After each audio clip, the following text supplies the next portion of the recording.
Hi, Josh Barker with RE/MAX Town & Country Real Estate, and thank you for checking out our video blog for the month of April. This month, I'm actually going to go off topic a little bit. I'm going to talk to you about solar power and how it could have an impact on the sale of your property. So let me first start off by just saying that I'm a huge advocate for solar. I think it's a great product to have, particularly to own.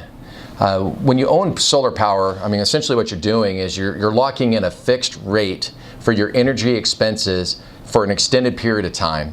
So it's a great hedge against energy inflation, or the cost of energy inflation. Now, for the problem where it becomes more of an issue, though, is when you go to lease a solar system for your home. We've seen a lot of transactions here, not just locally, not just in our office, but also in the entire state of California. We've seen a lot of leasing of solar. And part of the problems that we are running into, at least how it has a relationship to real estate, is that it's causing a lot of transactions to fall apart and to not close. This is happening because a lot of these leases that you'll see, they have either a 20, 25, maybe in some cases up to a 30-year term to lease the system. And the only way out of that lease is to actually buy out of that lease by paying off the remaining term or whatever is negotiated in the lease, but it's normally pretty expensive to buy out of it. So, and oftentimes the sellers are asking the buyers to assume the responsibility for the lease. And this is where the point, or where the problem is popping up. Whether a lease is good or bad is not my conversation today. But what I want to tell you is that a lot of buyers, when they look at a lease for solar, they don't know if it's good or if it's bad. And because they don't know, oftentimes without obligating themselves to a 20 or 25-year commitment, they're electing not to purchase the property at all, which is where the problem obviously lies. So with leasing, one thing you got to keep in mind, you're typically setting in a rate, a monthly rate, and you're being provided a set amount of power. And then, of course, over time, if energy costs were to go up, you've created a really good hedge for yourself against energy inflation. So, when you first execute a lease in that first year or two, it may not appear very valuable from a buyer's perspective because solar, power prices might be pretty similar to your lease cost.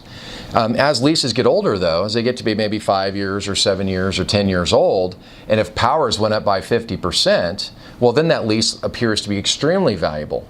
But again, that's where the problem is that a lot of these leases have been executed in the last couple of years. There's not a huge difference necessarily between the lease itself and what current power costs are.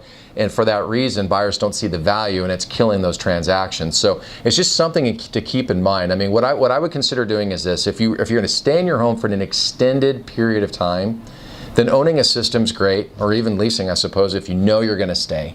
But if you think that you might become more ambulatory, if you're going to possibly move a few times, and maybe the next 3 to 5 years you're going to be on your way, just know that if you lease the system, that could create an additional challenge that would need to be overcome in order to sell your property. So just something to keep in mind. So again, I just want to finish by saying I'm a huge advocate for solar. I know from this video I'm going to get calls from solar companies in town that aren't going to be too happy about it.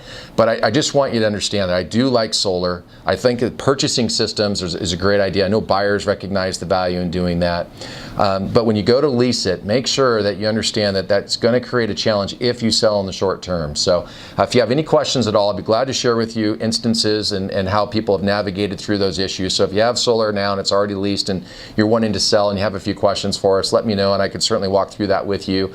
But in any case, feel free to call us with any questions and make it a great day.